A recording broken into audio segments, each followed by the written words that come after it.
Okay, excellent. As I'd like to welcome everyone here on in our Zoom meeting room, the Chabad of SCV Zoom room. I'd also like to thank everybody watching out there on the platforms that we're streaming this on. I want to let you know we are recording this. If you missed part of it, if you really want to hear it again, you can just send me an email and we can send you a link to the recording. Okay, so we have an exciting evening. It's an evening of music. It's the COVID style term of live music, as we have Laura here who's going to play for us as we go along this evening of Hasidic music. I'd like to introduce it by a little Dvar Torah, as Hashem calls the Torah music, a song. Hashem says in Deuteronomy, "V'ata kisvu lechem es hashira hazois." Now write for yourself this song, referring to the Torah. And the Torah is compared to a song, other than a book, aside from a book, because we know the difference between a song and a book is once you read a book once, you close it, you finished it, you know the beginning, you know the middle, you know the end, you know the plot, and you put it away. Perhaps a couple of years later, you open it up again. But a song you can hear over and over and over again. And unlike a book, once you read it once or twice, it gets boring. A song, the more you hear it, the more it wears on you, the more exciting you are to hear it. Another similarity between Torah and a song is music is, you know, when I talk and you talk, what's that called? A disruption. But if I sing and you sing, it's called harmony. And so to the Torah, we all sing together. We all study together. The Torah is like a song. The Alter Rebbe called the Torah the pen of the soul, as we'll see. And tonight we're going to go into a journey of Hasidic music. And we have at the end a very special surprise, as we will be showing some videos of the Rebbe singing some songs. And we'll explain that's a little addendum to tonight's class, tonight's evening. So let me first of all introduce to us a very special guest to the Chabad of SCV Zoom room. Her name is Laura Melnikov. Laura Melnikov is a native of New York City. And growing up on the Upper West Side, she took music lessons and private cello study at the Elaine Kaufman Cultural Center and attended a special music school in LaGuardia Arts High School. She holds a BMUS from Mannes College, the New School for Music, and a master's in cello performance from the Bookman Mehta School of Music at Tel Aviv University. She has participated in music festivals and performed in major halls throughout the United States, Canada, Israel, Ukraine, Germany, and Spain. As a freelance musician, Laura regularly plays for events in New York City area and beyond, as well as frequent contracts with the National Yiddish Theater Volksbühne. Her recent first foray onto Broadway was an off-Broadway production of Fiddler on the Roof in Yiddish. As an educator, she maintains a private studio and teaches music in the classroom at various Jewish schools. Laura is passionate about fostering and facilitating creative expression and is a member of the leadership committee for the Jewish creative community, Hevriya. So ladies and gentlemen, let us welcome Laura Melnikov. Thank you very much for having me. Okay, I'm just going to mute everyone. Aside from, just unmute me and Laura.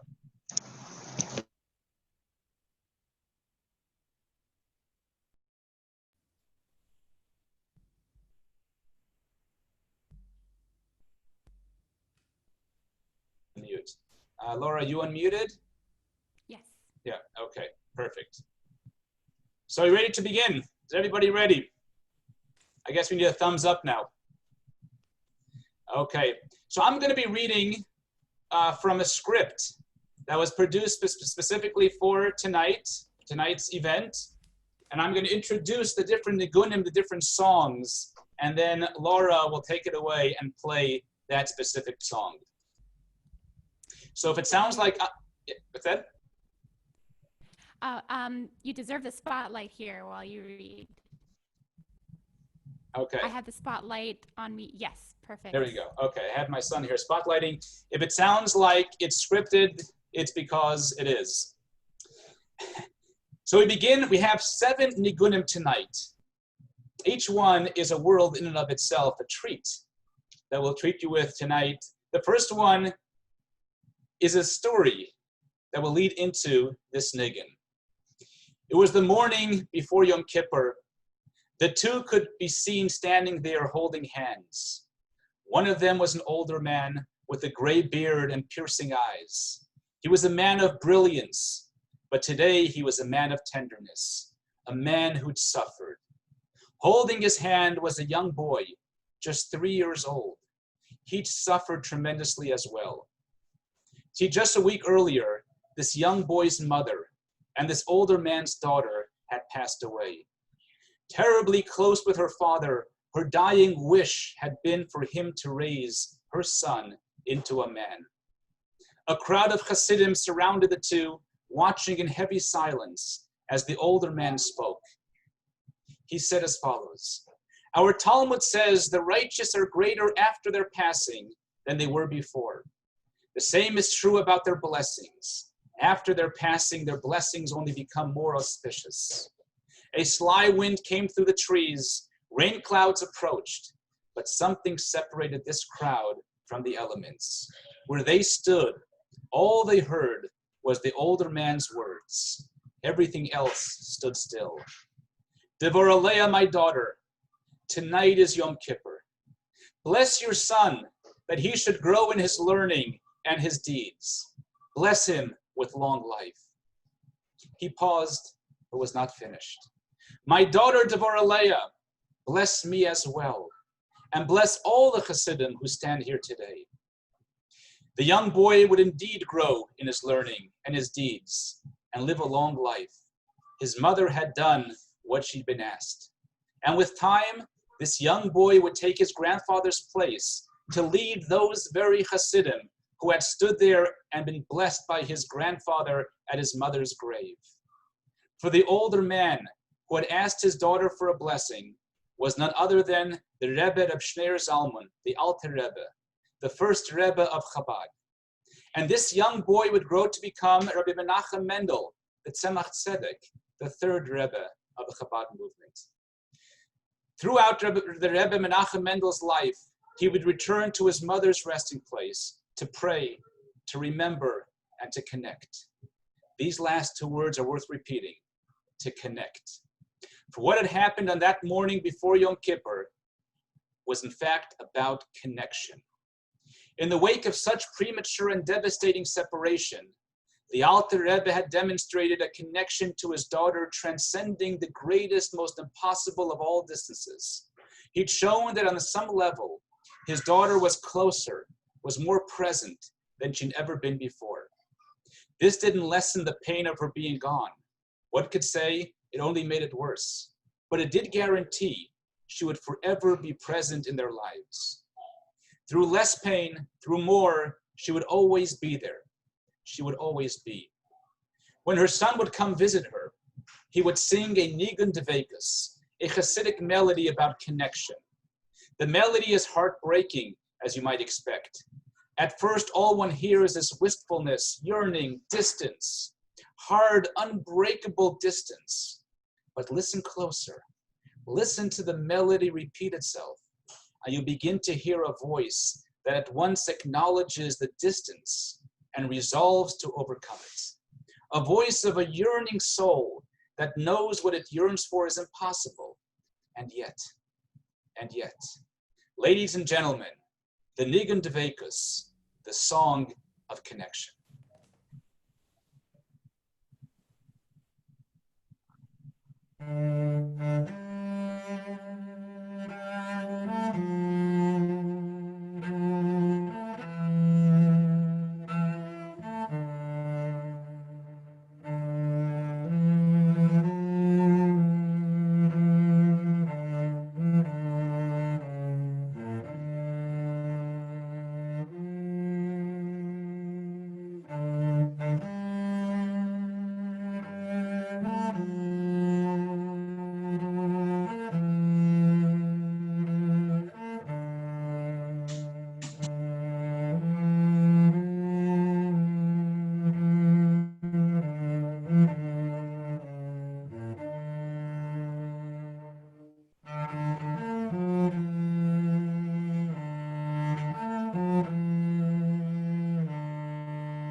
The second nigun, nigun simcha, one of the powerful ideas of music, any music, is how it transports us to a different time and place, a different space. The music is played on physical instruments. We hear it with our physical ears, yet the music somehow transcends the physical limits of these very same instruments. The music is here, but it's also not here. So where is it exactly? Chassidus teaches us the idea of hislapshus, literally translated as the clothing of one thing in another. When we see a person walking down the street, we don't see a person separate from the clothes he or she wears. In our mind, the clothes and the person are one and the same. The same is true, Chassidus says, of the body and the soul. We see a body, and sometimes that's all we see. But in that body, we see there is a soul. And that soul is not something separate, something above, something far. Rather, that soul is something close, something within, something right here. Often we think more about the body and less about the soul. And so we're confined to the very narrow place and time in which we physically find ourselves. But sometimes we dig beneath the surface, beneath the clothing, and we touch the soul. At that moment, we are still here. The soul is nowhere if it isn't here. But what we mean by here has come to mean something completely different. This is the power of music. As the Alter Rebbe said, music is the pen of the soul. Music talks to us on a soul level, engages us in a place pure and unencumbered by worldly trappings. And so it transports us, not only by having us journey through memory lane, but by expanding our understanding of what it means to be here, enlarging its possibilities, deepening them. Here is a time and place far deeper than we think. One might think this is true only with more pensive, introspective, yearning melodies. But the truth is that soulfulness can be felt even in a happy melody as well. Indeed, a favorite line in Chassidus is, as many of you heard me say, talk about this, simcha poretz geder. Joy breaks through all boundaries. Our Rebbe's taught us that this is because joy touches the essence of the neshama, the essence of the soul. But what makes joy especially powerful is that it doesn't retreat inward. Joy doesn't seek solitude and quiet from the world. Rather, joy expands outward, changing boundaries, transforming them, breaking them. In a moment of true joy, our limitations break down and endless opportunities are presented. So much so that everything seems possible. Even the possibility that this moment, this here and now, is far more important than we think. Ladies and gentlemen, a joyous song, and Nigun Simcha, the melody of joy.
In the early days of Chabad, some 200 years ago, a group of Hasidim sat at a Farbrengen. All of you come to shall know what a Farbrengen is, a Hasidic gathering. And they were disciples of the first Rebbe of Chabad, the Alter Rebbe. And their conversation turned to a fascinating question. What is the achievement of the Alter Rebbe? Now, the Alter Rebbe was a man who had founded the Chabad Hasidus, written the Tanya and the Shulchan Aruch, not to mention numerous other volumes in both Hasidus and Halacha and Jewish law and Jewish philosophy. He was a man who singularly transformed thousands of lives. How can all this be summed up in a singular achievement? But the question was posed, and the challenge of this question accepted. And the Hasidim said as follows. Before the Alter Rebbe, the Rebbe was lonely, and the Hasidim, the students, were lonely. But this has changed. The divine achievement of Hasidus, which the Alter Rebbe founded, is that the Rebbe is no longer lonely, and the Hasidim are no longer lonely. We spend our lives surrounded by other people. We socialize with them, we work with them, we talk with them. But for all the things we do together, deep down, in the essence of who each of us are, we are alone. We attempt to make connections, and to some extent, we're successful. But it's on the surface. In the moment of quiet, when the world is silent, and we're left to ourselves, we hear an inner voice that nobody else hears. Nobody else could hear, and we know we are alone. What a Chassidus achieved is that its language is this inner voice. It concerns itself not with surface things, but with the very essence of the Jew. Chassidus doesn't deny there is a space within where each one is alone. To the contrary, it is in this space, in this quiet, where one can hear the whisper of Chassidus, a whisper of the essence of solidarity and togetherness. Nowhere is this more apparent than the idea of Yechidus, a private audience of the Chassid with his Rebbe. In a moment where the Chassid bears his soul to his Rebbe, speaks from his deepest, most lonely essence, and in return, the Rebbe bears his soul to the Chassid. There is no room for small talk. Every word is spoken from the essence, spoken to the essence. And thus, the Rebbe is no longer lonely, and the Hasidim are no longer lonely. This kind of conversation doesn't come naturally to us. In the hubbub of day-to-day life, it is foreign, unrecognizable language. For the Chassid to speak this language, he has to prepare himself. We call it hachana, to refine himself, to move past the surface and reconnect to his essence. This inner journey was captured in the melody composed by a Chassid of the Alter Rebbe, Reb Shlomo Chazniker. In many ways, it's a heartbreaking melody, full of yearning, cries of a man who is deeply alone. But perhaps this is the entire point. Only when we converse from my essence to yours, only when we sing from the loneliest of spaces, from my deepest space within me, only then do we really meet. Only then do we really connect on the deepest level. Ladies and gentlemen, the Nigun of Reb Shlomo Chazniker.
After a chassid's private audience with his Rebbe, he was received by the fellow chassidim who'd been waiting outside.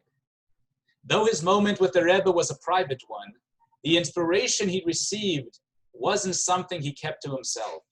True inspiration spreads, expands, permeates. Like a candle, once ignited, the flame of one soul can light countless others. And so, the concentric circle of togetherness begins to grow. What begins as an essence connection of the Rebbe and the Chassid, the togetherness and solidarity they experience extends outward to the community, beginning with the Chassid's small circle of friends, then to their friends, to their families, and so on. It's contagious. As a wise man once said, all it takes is for one person to speak one word of truth, and the world is less lonely. The Rebbe is no longer lonely, and the Chassidim are no longer lonely. From all the Alter Rebbe wrote and did, this achievement stands out. For we can study Torah and still be lonely. We can pray and still be lonely. And if we are still lonely, that means we have kept to ourselves, that the flame of our soul has not ignited another, and that the world has remained a dark and indifferent place. Yet, we have been placed here, our souls have been enclosed in our bodies to bring warmth to this world, to illuminate it, to share the flame of inspiration with those around us, to make this world a less lonely place. And so, the Hasidim who waited outside the private audience with the Rebbe would invite their friends into a circle of dance. Those of you who know Chabad, you know we can dance, and it's usually in a circle. Whereas before the private audience, the melody was one of yearning and loneliness. The melody after was one of joy, simcha, togetherness, and camaraderie. Indeed, the melody was called Nigan HaMechol, the melody of circle. All the Hasidim would dance in a circle, sharing together in the exalted experience of having heard and having spoken a word of truth, having spoken the language of the inner voice. Ladies and gentlemen, the melody of the circle.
This next niggin really means a lot to me.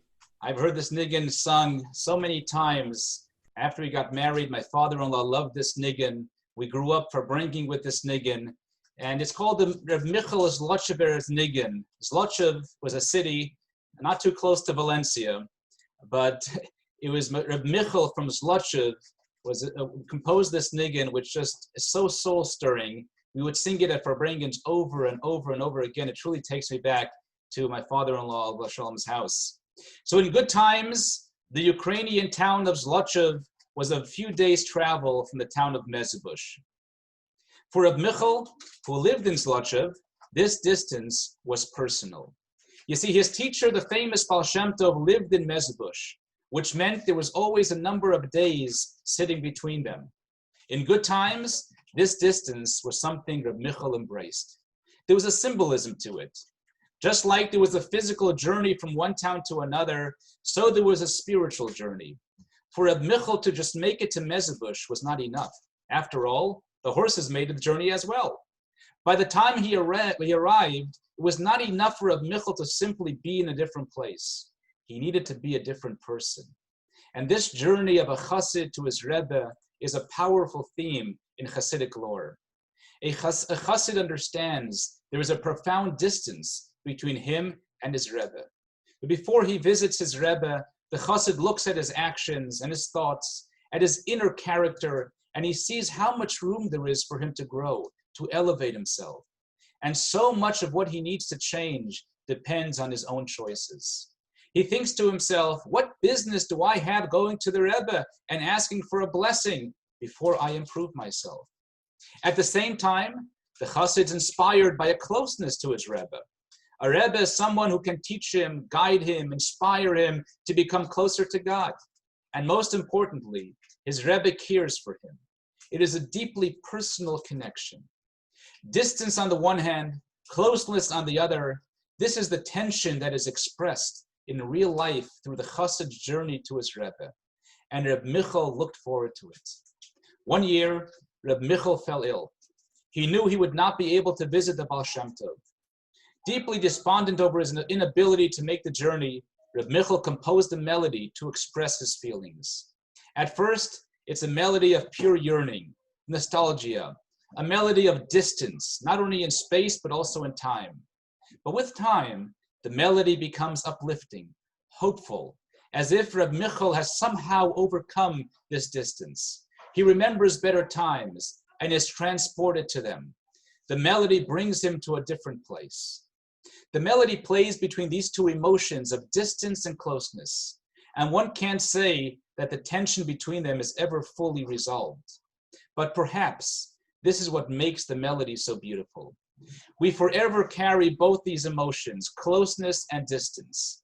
Life doesn't allow otherwise. We grow to love people, and this makes life beautiful. But we also lose people that we love, and this creates pain. But Reb Michal's melody shows us a way how to not only live with these emotions, but how to weave them together, how to see the closeness and distance are not as far apart from each other as we think. Indeed, so much of it is how we think and feel. As the Baal Shem Tov would say, precisely where his mind is where a man finds himself. Ladies and gentlemen, the melody of Reb Michal of Zlotchev.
This next nigun, Koil Daidi, one of my favorites. Again, we would sing this at a Farbrengen over and over, and I wish I can sing it for you this evening, but I think it'll sound better with Laura's music.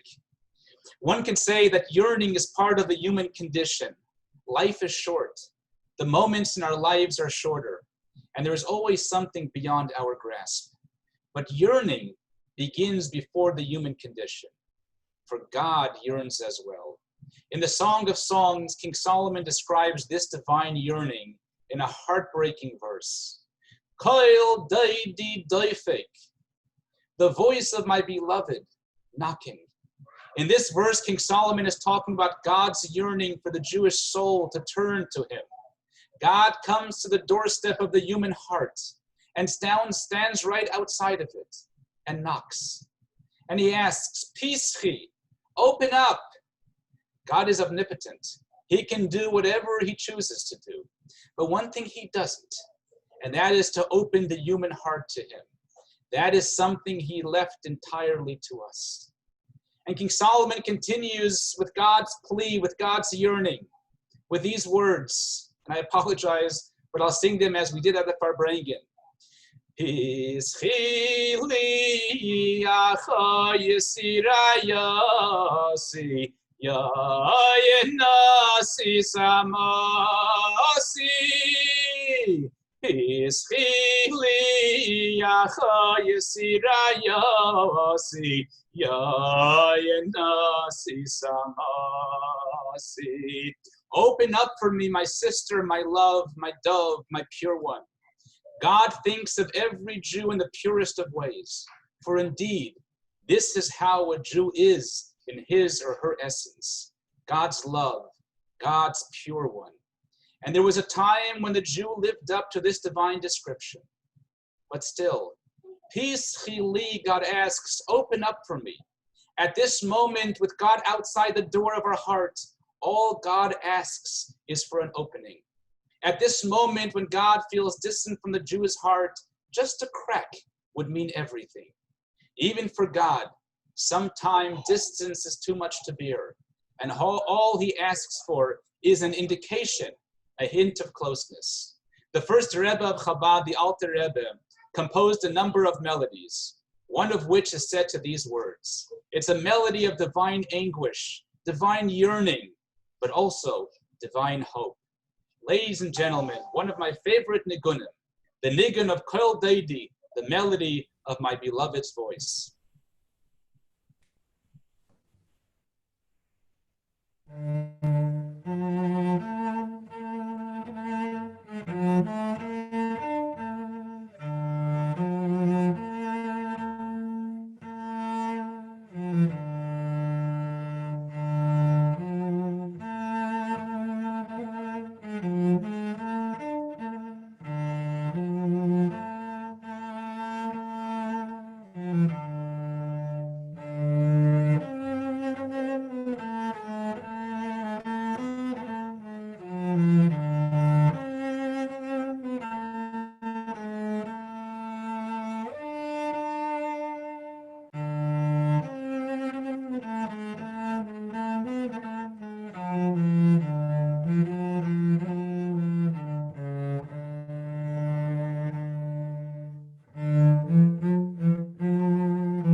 And finally, Tayere Brider.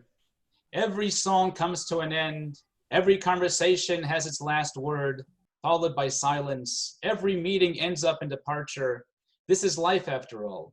We yearn from a distance, we come close, we leave, then we yearn again. But in Hasidus, this constant yearning is not seen as a sad fact of life, but something we embrace, something we see as an opportunity. For in between these moments of closeness, in these distant and lonely spaces between encounters, we have the time to internalize the inspiration we have just gained and prepare for the inspiration that is to come. There's a lively Yiddish Hasidic melody the Hasidim would sing when leaving the Rebbe to return back home, which describes this dynamic beautifully.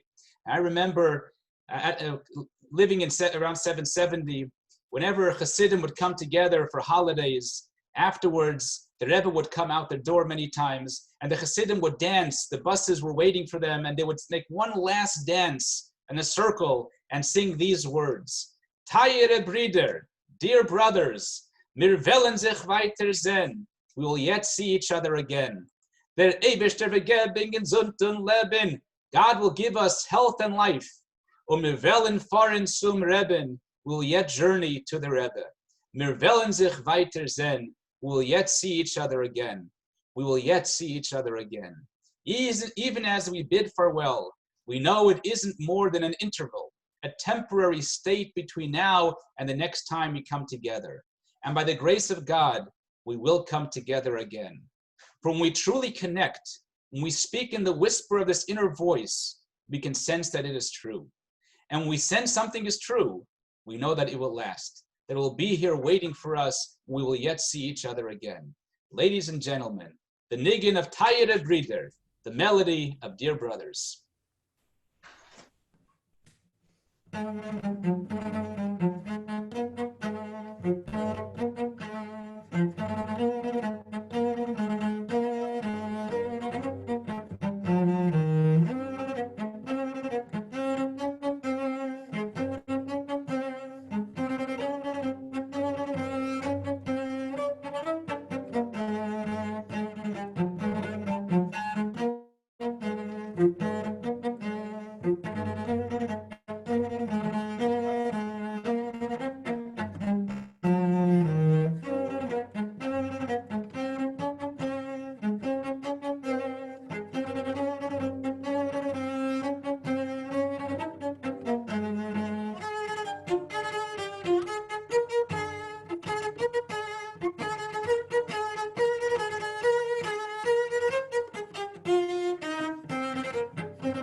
Thank you very much, Laura. That was great.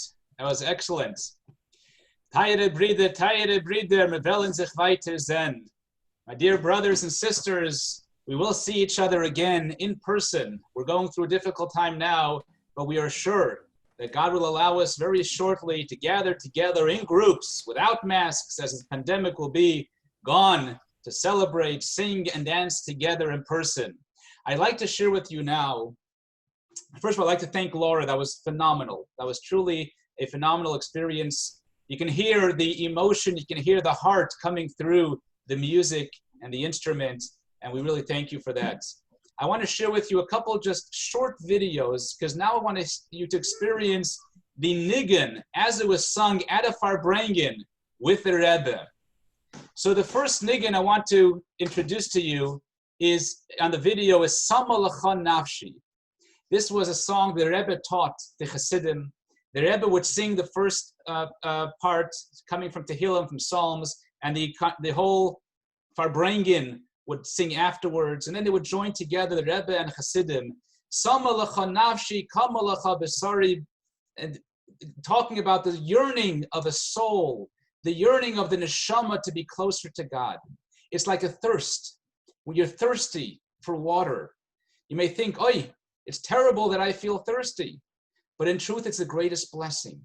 That's how you know to nourish your body with water. If you never felt thirsty, people may die of thirst, but die of malnourishment. But thirst and hunger is actually a good thing because it tells us that we need food. And so too, our soul is thirsty for God, for Hashem, to be close to HaKadosh Baruch Hu, for spirituality. And that's the cue for us to search, to yearn, to ask, and to be closer to Hashem. So with that, I'd like to introduce to you the Nigun of Tzama Lecha Nafshi, sung in 770 by the Rebbe.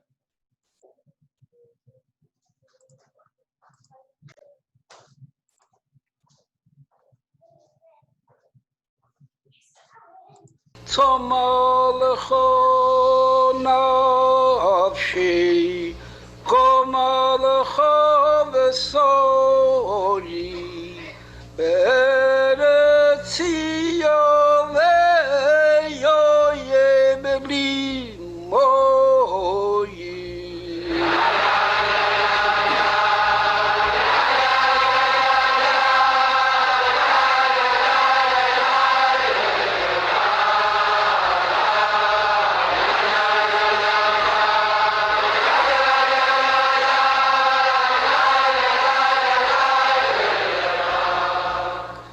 Came back kodesh chazi sicha liloi suscha chvoidecho.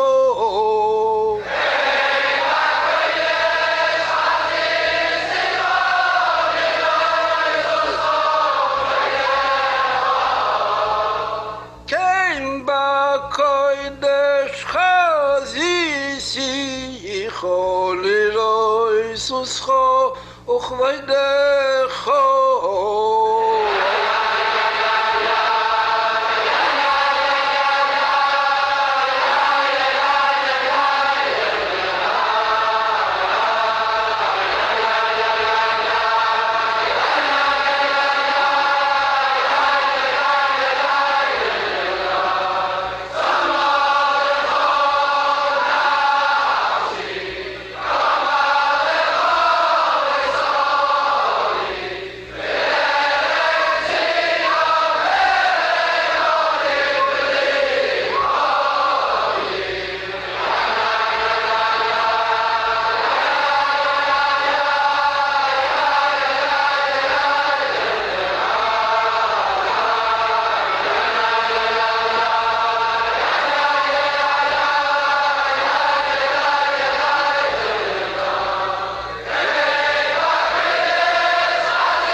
I can't hear him. Can't hear you. Okay, now you hear me. There we go. Talking to myself, not the first time. So what in Hasidim, once a week, we all get together after a beautiful Shabbat, after Shabbos, Friday night, and all Shabbos days, services and food and meals, inspiration. And before Shabbos is over, we have what's called the Seder Nigunim, where Hasidim get together between the Mincha and the Ma'ariv, just about an hour and a half before Shabbat is over. We sit around tables and we just sing nigunim. It's probably the highlight of the week. I remember sitting in shul. I was a little kid singing and just sitting around the table with elderly people, and it was just an hour of singing Hasidic melodies, just so inspiring. We did continue to do this every Shabbos afternoon. I'd like to share with you another nigun, and this nigun is a song that we sing actually under the chuppah. It was a song by the Alter Rebbe, by the first Rebbes of Chabad, and can't go into it, explaining it entirely, but a lot of it has to do with the yearning of the soul. The soul originates up above. At first, it doesn't want to come down into this world. Hey, it's a world of lies, of potential for evil. It doesn't want to come into this world. And God places the soul into the body, into this world. But then throughout its lifetime in the body, it recognizes the value of performing mitzvahs, of studying Torah, of helping others. And then when it's time to go, it doesn't want to leave because it recognizes the tremendous value of every mitzvah that's done here in this world, a value that can't be done, the soul without the body. And it's a melody of the soul's yearning. And I'm going to play for you the way it was sung by the Rebbe. And it was truly, I remember singing this by the Rebbe, and you were transported to a different place. You truly were one with your soul.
Okay, so those were these two inspiring, uplifting, soulful, yearning nigunim. And now I'm going to share just 1 minute nigunim.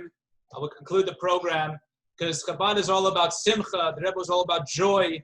And whilst these nigunim we've shown up until now, a lot of them were soulful. A lot of them just transported us to different places, got in touch with our soul. But there's nothing like simcha. There's nothing like joy. And when you walked out of 770, out of the Rebbe's shul, after a joyful nigun, you were on cloud 7. You were on cloud 9. And it just took you to a different place, inspired you to become a better person. So I'll share with you 2 songs, 2 nigunim, and interestingly, they're called nigun simcha. Simcha in Hebrew is joy. If you ask a Chabad Chassid, sing for me nigun simcha, there are about 500 then to choose from, because there's so many different nigun simcha, joyful nigunim. So then I'll share with you first, the first nigun simcha.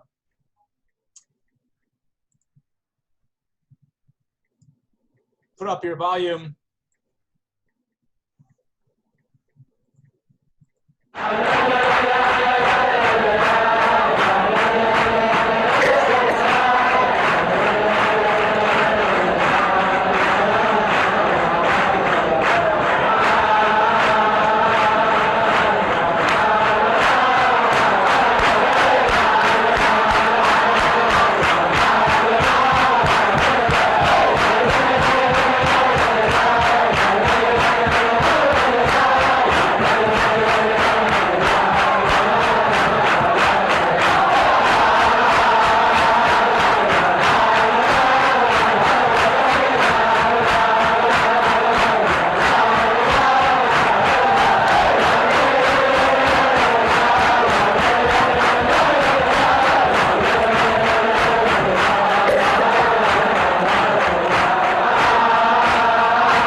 Okay, so this should get us in a joyful mood. It definitely gets me in a joyful mood.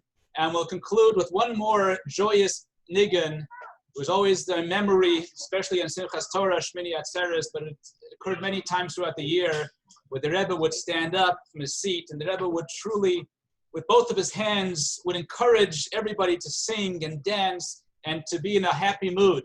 And regardless of what occurred to you that day, that week, what was going on in your life, it was all forgotten. It was nothing but simcha, nothing but joy. And it's a very good thing to do when you're sometimes in a down.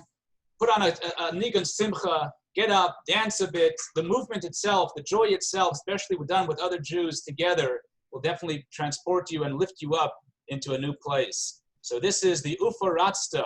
The Rebbe would sing this song after we watched the video last week, after President Kennedy came out with the idea of the Peace Corps. The Rebbe says that he has his own Peace Corps to send shluchim all around the world, Chabad emissaries. And he said the only difference is with the Peace Corps, they guaranteed you food and lodging and the comfort. The Rebbe says, I can't promise you anything.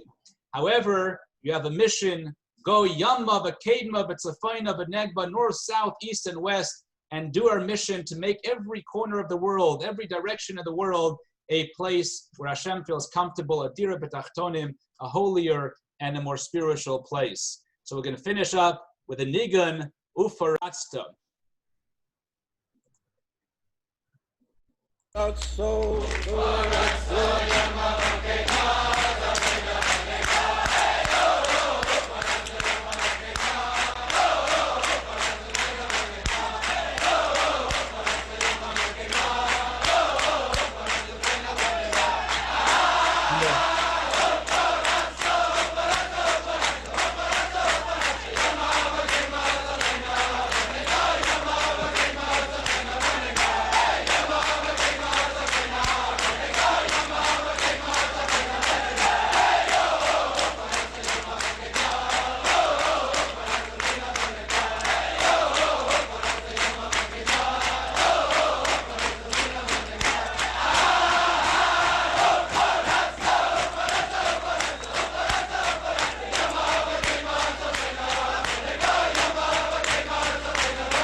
Okay, so with that, we'll conclude this evening.